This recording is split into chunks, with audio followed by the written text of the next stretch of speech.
Raja'ah adalah akidah Syiah untuk balas dendam. Kalau dia muncul, dia ngapain?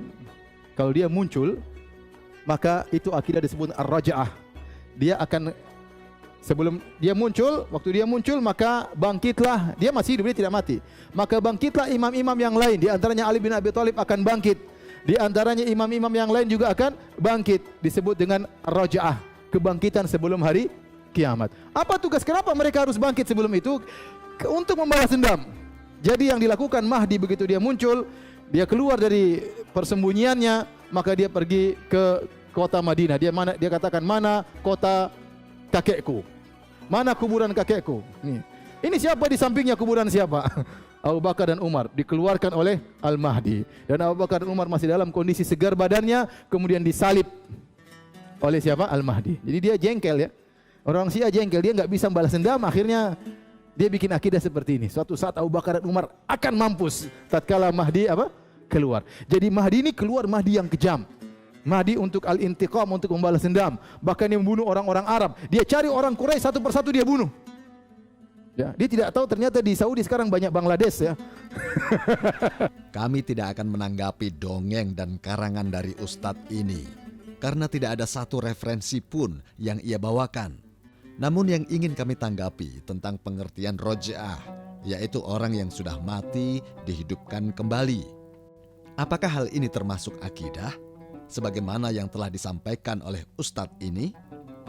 Di dalam kitab Aqaid al-Imamiyah, karya Syekh Muhammad Ridho Al-Muzaffar, salah satu ulama Imamiyah, halaman 74 dan 75. Syekh Al-Muzaffar berkata, Raja'ah bukanlah termasuk pokok akidah yang wajib diyakini dan diperhatikan.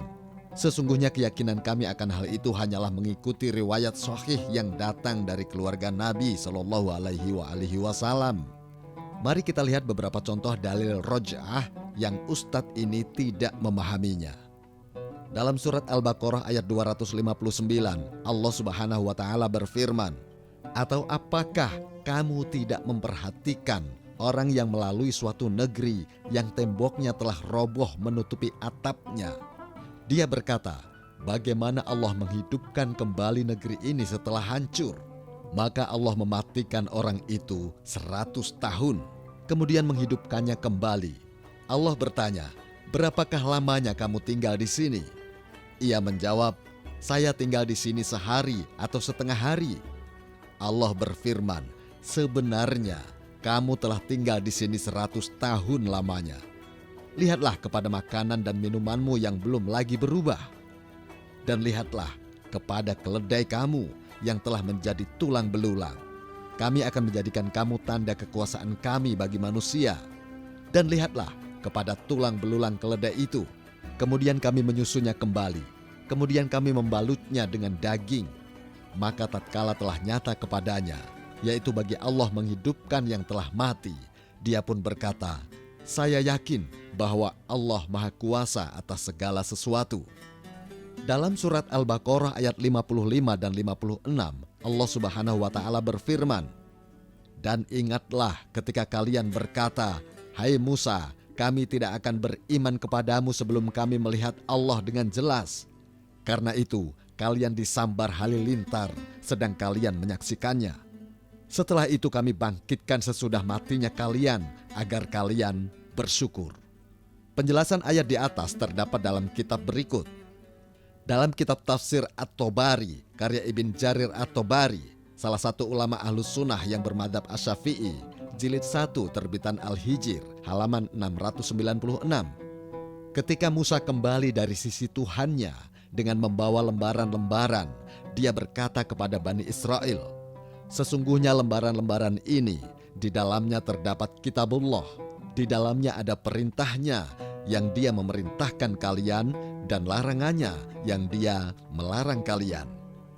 Mereka berkata, siapa yang mau mengambil ucapanmu?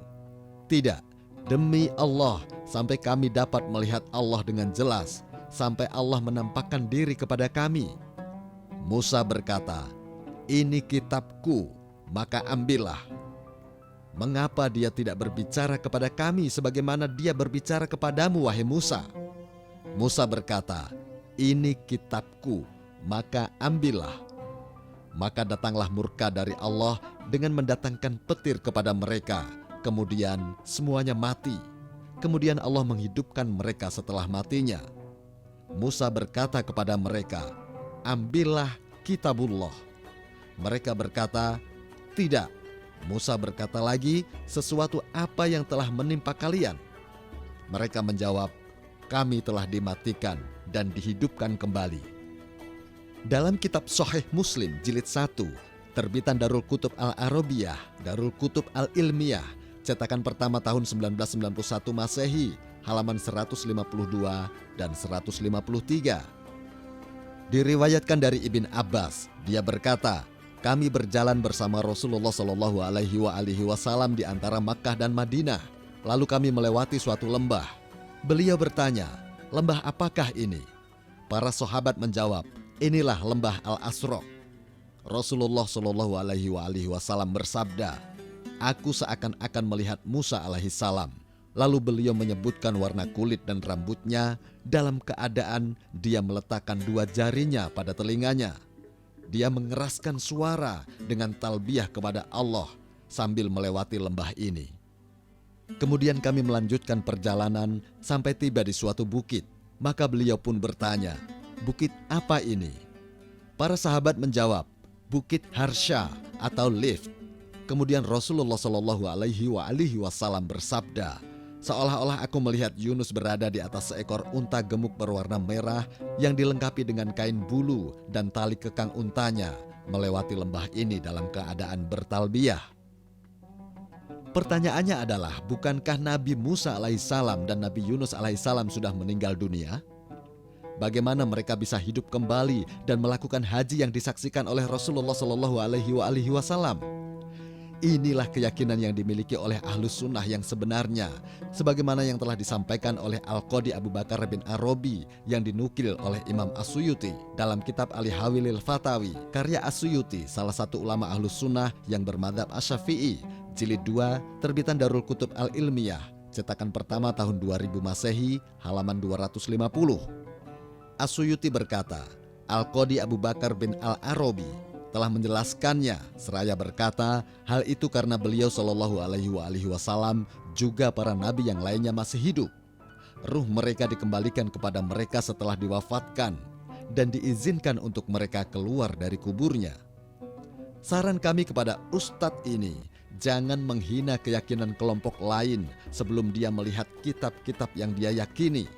Terbukti, keyakinan Roj'ah pun terdapat dalam kitab ulama muslimin.